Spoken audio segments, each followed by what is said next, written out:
Hello students, आप सभी का मेरी विज्ञान की क्लास में स्वागत है। स्टूडेंट्स, आज हम गुरुत्वाकर्षण के वॉल्यूम थर्ड में कुछ इम्पोर्टेंट फैक्ट की स्टडी करेंगे। इसके पहले वाले वीडियो में हम गुरुत्वाकर्षण से संबंधित कई इम्पोर्टेंट तथ्यों का अध्ययन कर चुके हैं। तो आज हम शुरू करते हैं। सबसे पहले सार्वत्रिक नियतांक जी व गुरुत्वीय त्वरण जी में क्या अंतर होता है। इसके पहले वाले वीडियो में हमने इनके बीच क्या संबंध होता है इसका अध्ययन किया था या इसकी स्टडी हमने की थी, और आज हम इन दोनों के बीच में क्या अंतर होता है इसका अध्ययन करेंगे। ये इम्पोर्टेंट है। सबसे पहले हम लिखते हैं यहाँ पर जी और यहाँ पर लिखते हैं स्मॉल जी, कैपिटल जी। इसे हम सार्वत्रिक नियतांक कहते हैं। सार्वत्रिक नियतांक या यूनिवर्सल कांस्टेंट कहते हैं।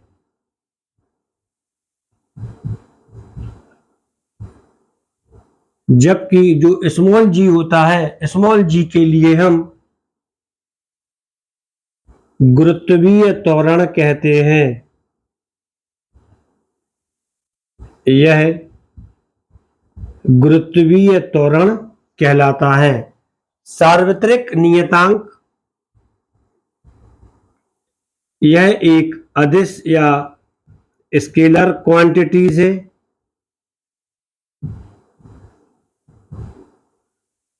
यह एक अदिश राशि है, जबकि गुरुत्वीय त्वरण जी यह एक सदिश या वेक्टर क्वांटिटीज होती है।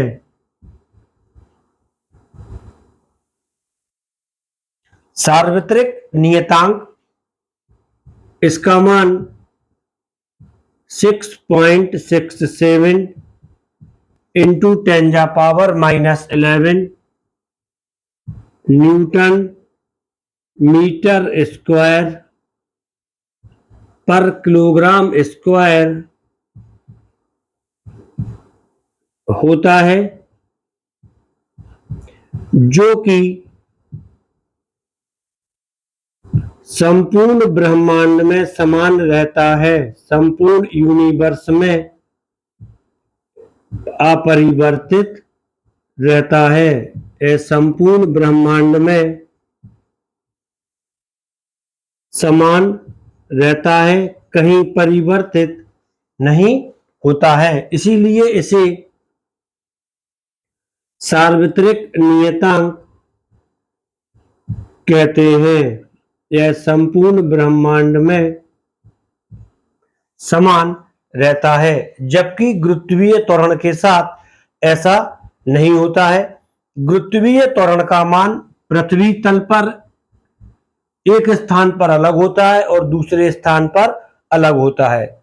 इसी प्रकार जब हम पृथ्वी तल से ऊपर की ओर जाते हैं, पहाड़ों पर या नीचे गहराई में जाते हैं, तब भी गुरुत्वीय त्वरण का मान परिवर्तित हो जाता है। अर्थात गुरुत्वीय त्वरण का मान स्थायी नहीं होता है।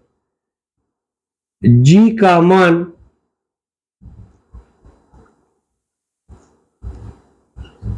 पृथ्वी तल पर एक स्थान से दूसरे स्थान पर, पृथ्वी तल से मतलब है एक स्थान से दूसरे स्थान पर, और पृथ्वी तल से ऊपर या नीचे जाने पर परिवर्तित हो जाता है।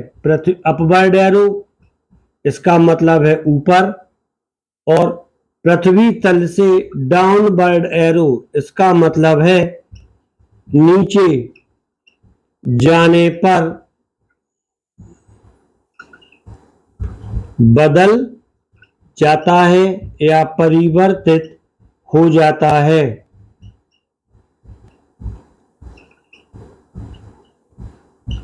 जी का मान पृथ्वी तल पर एक स्थान से दूसरे स्थान तक जाने पर बदल जाता है।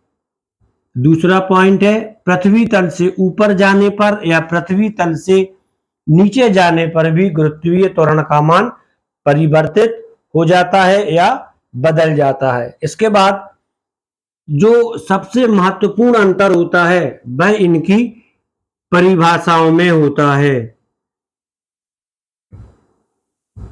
यदि इसी अंतर में हम इनकी परिभाषा भी लिख देते हैं तब यह सबसे महत्वपूर्ण अंतर होता है। इनकी परिभाषाएं कैसे लिखते हैं ये मैं आपको बता चुका हूं। यहां पर हम सबसे पहले गुरुत्वीय नहीं सार्वत्रिक नियतांक की परिभाषा किस प्रकार से लिखनी है इसका एक बार रिवीजन करा रहा हूं। m1 बराबर m2 बराबर 1 किलोग्राम या एकांक द्रव्यमान एवं इसकी हमें यहां पर एक्सप्लेनेशन नहीं करनी है, सिर्फ परिभाषा का हमें रिवीजन करना है। r बराबर 1 मीटर अर्थात जब एकांक द्रव्यमान के पिंड एक दूसरे से 1 मीटर की दूरी पर रखे जाते हैं तब इनके बीच लगने वाले गुरुत्वाकर्षण बल F को सार्वत्रिक नियतांक कहते हैं। इसका मान 6.67 इंटू 10⁻⁻11 होता है। इसकी परिभाषा हम निम्न प्रकार से लिख सकते हैं। एकांक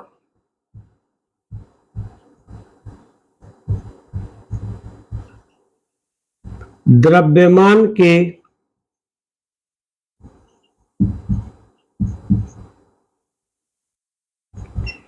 पिंडों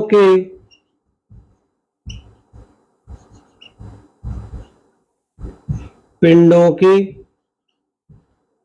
बीच की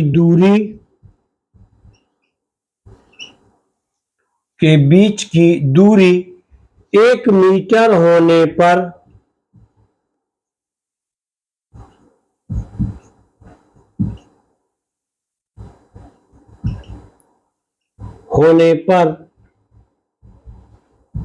इनके बीच लगने वाला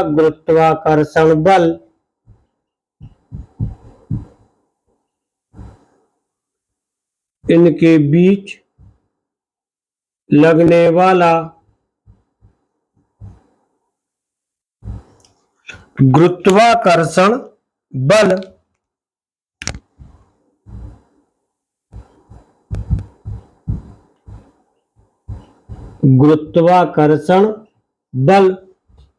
सार्वत्रिक नियतांक कहलाता है।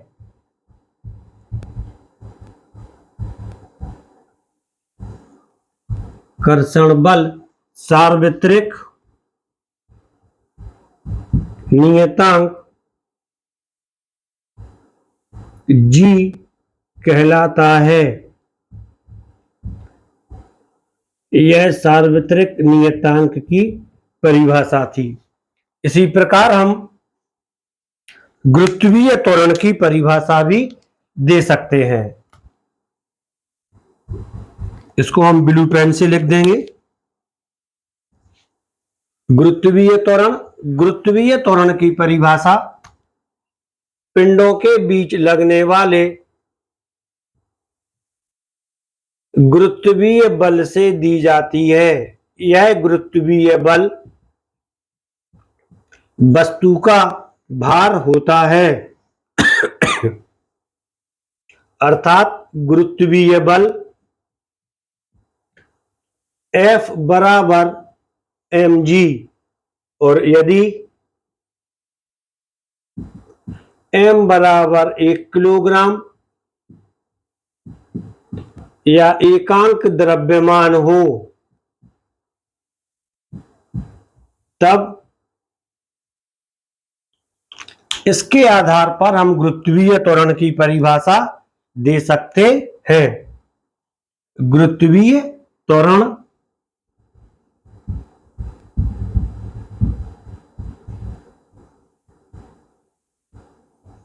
गुरुत्वीय त्वरण,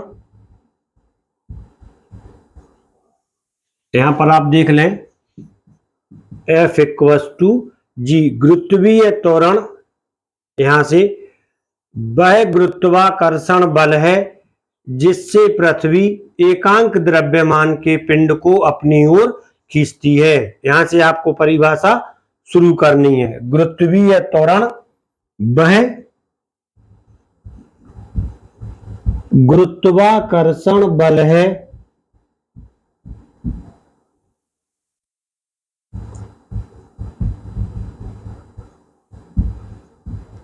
वह गुरुत्वाकर्षण बल है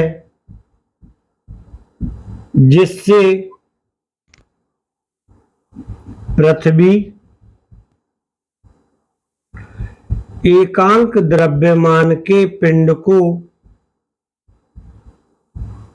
द्रव्यमान पढ़ें इसको, एकांक द्रव्यमान के पिंड को अपनी ओर खींचती है।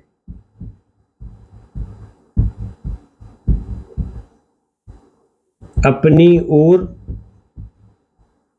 खींचती है। तो अभी आपने कैपिटल जी व स्मॉल जी के बीच क्या अंतर होता है इसका अध्ययन कर लिया है, जो कि सरल था। इसके पश्चात हम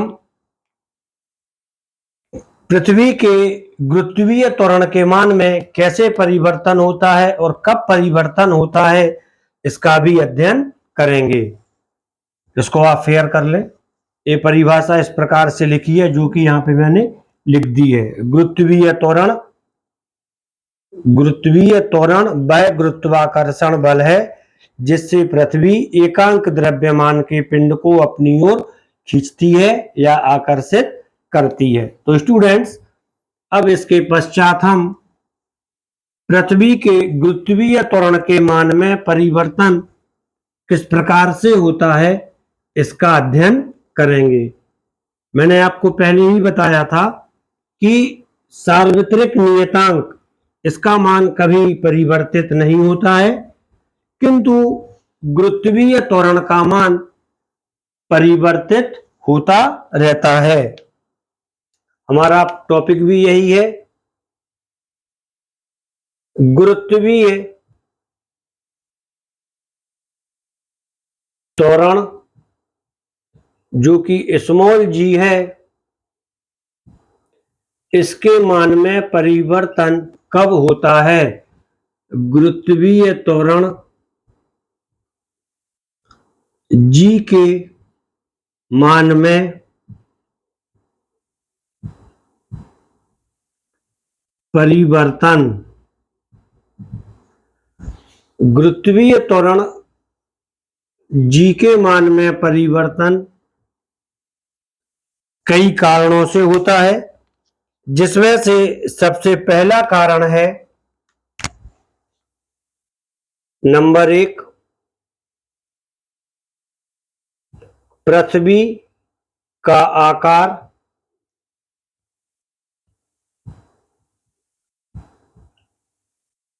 शेप ऑफ अर्थ। दूसरा कारण है पृथ्वी तल से ऊपर जाने पर, पृथ्वी तल से ऊपर जाने पर, ऊपर से मतलब है जब हम बहुत ऊंचे स्थान पर जाते हैं तब, एक मंजिल से दूसरी मंजिल पर जाने में गुरुत्वीय त्वरण के मान में परिवर्तन नहीं होता है। पृथ्वी तल से ऊपर जाने पर,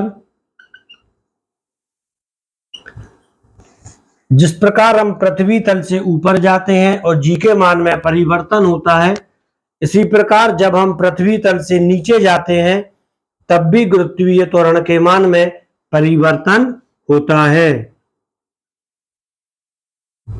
इनके लिए व्यंजक है, फार्मूला है, किंतु यहां पर अभी हम संक्षेप में इसकी स्टडी करेंगे। पृथ्वी तल से नीचे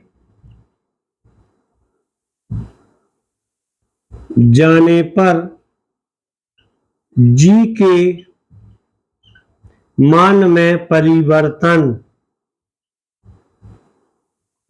मान में परिवर्तन। एक पॉइंट और है, चौथा, इसके कारण भी जी के मान में परिवर्तन होता है, पृथ्वी के गुरुत्वीय त्वरण के मान में परिवर्तन होता है। यह चौथा कारण है। पृथ्वी का अपनी अक्ष के परिता घूर्णन, हम जानते हैं कि पृथ्वी अपने अक्ष के चारों ओर घूमती रहती है, जिसके फलस्वरूप दिन रात होते रहते हैं।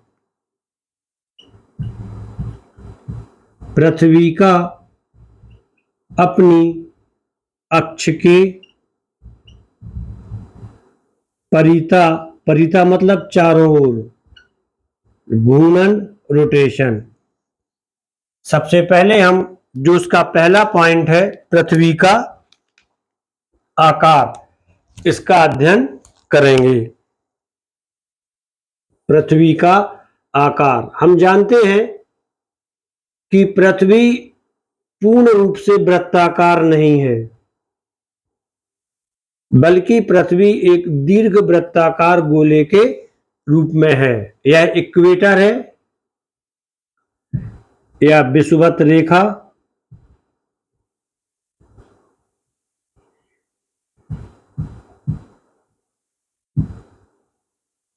और यह पृथ्वी के ध्रुव हैं, उत्तरी ध्रुव और दक्षिणी ध्रुव।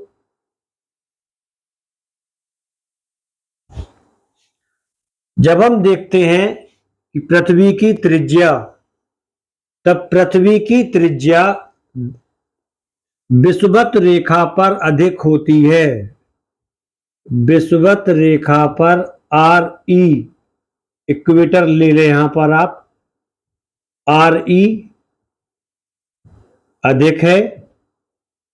आर ई यहां पर आप रेडियस ऑफ अर्थ ना लें, बल्कि आप यहां पर ले लें रेडियस एट इक्वेटर, या विषुवत रेखा पर पृथ्वी की त्रिज्या लेकर चल रहे हैं, और यह आरपी, रेडियस एट पोल, ध्रुवों पर पृथ्वी की त्रिज्या। यह रेडियस एट पोल या ध्रुवों पर पृथ्वी की त्रिज्या है। ध्रुवों पर पृथ्वी की त्रिज्या है। आर ई विषुवत रेखा पर पृथ्वी की त्रिज्या थी। विषुवत रेखा पर पृथ्वी की त्रिज्या ध्रुवों से लगभग 21 किलोमीटर अधिक है या ज्यादा है। तो स्टूडेंट्स, जो हमने संबंध पहले निकाला था कैपिटल जी और स्मॉल जी के बीच में, यह था G equals to GME upon RE square. यहां पर RE पृथ्वी की त्रिज्या है, यहां पे समझाने के लिए विषुवत रेखा और ध्रुवों की त्रिज्या ली थी, यहां पर पृथ्वी की त्रिज्या है। तो इससे स्पष्ट है कि G व्युत्क्रमानुपाती होती है RE स्क्वायर के, अर्थात जहां पृथ्वी की त्रिज्या अधिक होती है, जहां पृथ्वी की त्रिज्या अधिक है, वहां G कम होगा, क्योंकि ये दोनों व्युत्क्रमानुपाती हैं, और व्युत्क्रमानुपाती जब दो राशियां इस प्रकार से संबंधित होती हैं कि एक राशि का मान बढ़ाने पर दूसरी राशि का मान कम हो जाए या दूसरी राशि का मान कम करने पर पहली राशि का मान बढ़ जाता है, तब इसे व्युत्क्रमानुपाती कहते हैं। जहां पृथ्वी की त्रिज्या अधिक है वहां गुरुत्वीय त्वरण का मान कम होता है या जी का मान कम होता है, यहां पर मान नहीं लिखा है। और जहां पृथ्वी की त्रिज्या कम है वहां जी का मान अधिक होता है। तो स्पष्ट है कि विषुवत रेखा पर पृथ्वी की त्रिज्या अधिक है, तो विषुवत रेखा पर जी का मान कम होगा। इसको हम इस प्रकार से लिख सकते हैं, अब इसकी जरूरत नहीं है।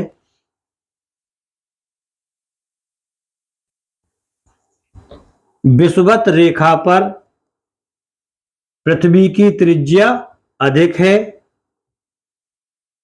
इस पर आर ई अधिक, तो जी का मान यहां पर कम होगा। और ध्रुवों पर पृथ्वी की त्रिज्या आर ई कम है, तो यहां जी का मान अधिक होता है। यहां जी का मान अधिक होता है। तो स्टूडेंट्स, यदि हम किसी वस्तु को लेकर विषुवत रेखा से ध्रुवों की ओर जाते हैं, इसको आप समझें जरा, कॉन्सेप्ट क्लियर होना चाहिए। यदि हम विषुवत रेखा से ध्रुवों की ओर जाते हैं, विषुवत रेखा से ध्रुवों की ओर जाएं, तब वस्तु का भार बढ़ता है। जो वस्तु हमारे साथ होगी उसका भार बढ़ेगा।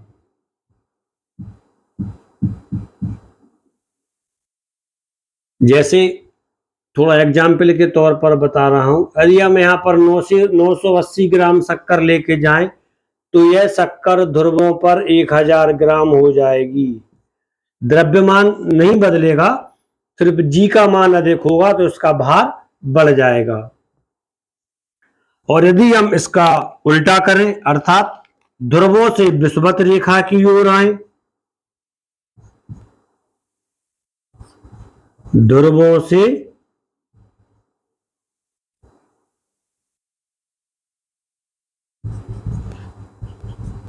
विषुवत रेखा या इक्वेटर की ओर आते हैं,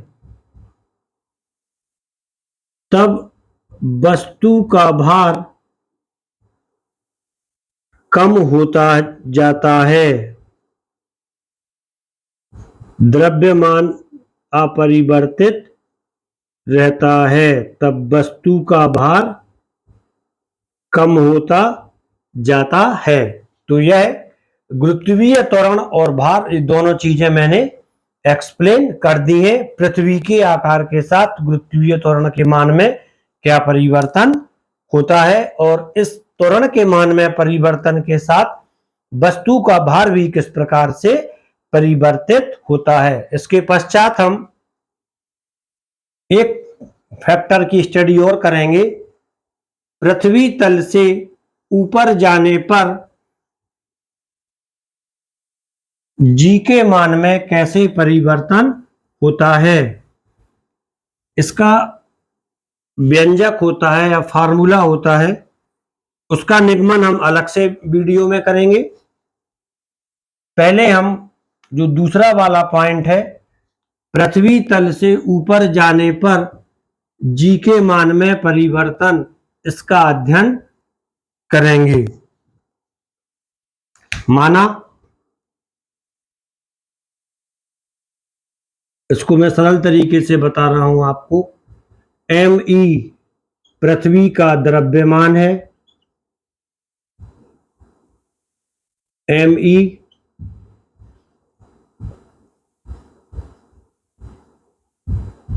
पृथ्वी का द्रव्यमान RE, पृथ्वी की त्रिज्या RE, पृथ्वी की त्रिज्या है। और किसी वस्तु को हम इसके तल से h ऊंचाई तक ले जा रहे हैं। m द्रव्यमान की वस्तु को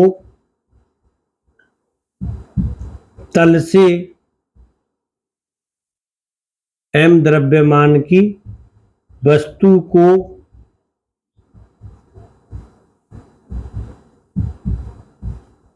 पृथ्वी तल से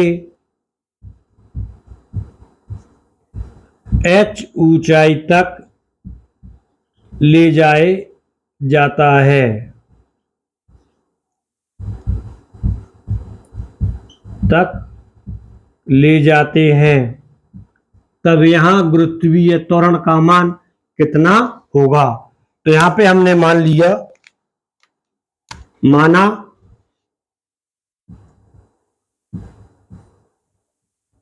h ऊंचाई पर, जो h ऊंचाई है, h ऊंचाई में पृथ्वी की त्रिज्या RE और h दोनों जुड़ जाती हैं। माना h, क्योंकि ये दूरी लेते हैं पृथ्वी के केंद्र से लेते हैं, माना h ऊंचाई पर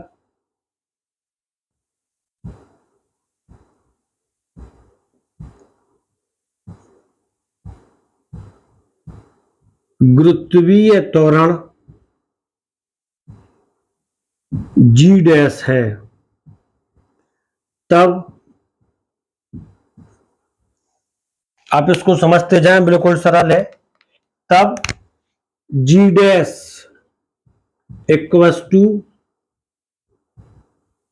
GME अपॉन RE स्क्वायर जो होता है, उसमें हमें सिर्फ RE प्लस H स्क्वायर कर देना है। तो यहां पर G डैश पर, H ऊंचाई पर G डैश का मान ज्ञात हो जाता है। माना या यदि H बराबर RE, अर्थात वस्तु को हम पृथ्वी के त्रिज्या के बराबर की ऊंचाई पर ले जा रहे हैं, तब वहां पर G डैश कितना होगा, इसकी हम गणना कर लेते हैं। G dash equals to G ME upon RE plus RE square equals to GME upon 2RE square. ये चली रहा है G डैश, तब G dash equals to GME upon 4RE square. इसको लिख दिया समीकरण 1।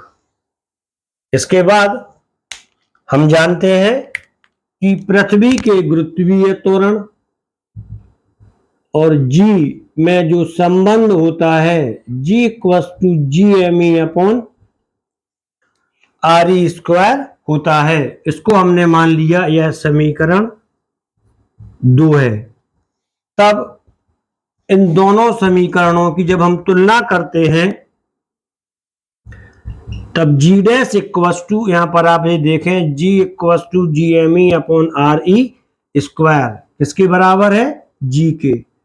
तब G dash equals to G upon 4 आता है। अर्थात यदि किसी वस्तु को हम पृथ्वी की त्रिज्या की बराबर की ऊंचाई पर ले जाएं, RE की ऊंचाई तक ले जाएं, तो वहां गुरुत्वीय त्वरण G डैश पृथ्वी के गुरुत्वीय त्वरण का 1/4 रह जाता है। गुरुत्वीय त्वरण के मान में इतना ज्यादा परिवर्तन होता है। इसको हम क्वेश्चन के रूप में भी पूछ सकते हैं कि किसी वस्तु को हम पृथ्वी तल की त्रिज्या के बराबर की ऊंचाई पर ले जाते हैं तो इसका भार कितना हो जाएगा। इसका भार अपने भार का 1/4 रह जाएगा। यदि हम 100 किलोग्राम की वस्तु को ले जाते हैं तब उस ऊंचाई पर, पृथ्वी के त्रिज्या की बराबर की ऊंचाई पर, वस्तु का भार 25 किलोग्राम रह जाता है। तो स्टूडेंट्स, अभी आपने दोनों फैक्ट की स्टडी कर ली है, यह आपकी समझ में आ गए होंगे। इसके पश्चात हम इस पार्ट 4 में आगे का अध्ययन करेंगे। यह आपकी समझ में आ गया तो आप इस वीडियो को लाइक कर लें और चैनल को सब्सक्राइब कर लें, जिससे आपके कोई कॉन्सेप्ट मिस ना हो पाए। धन्यवाद।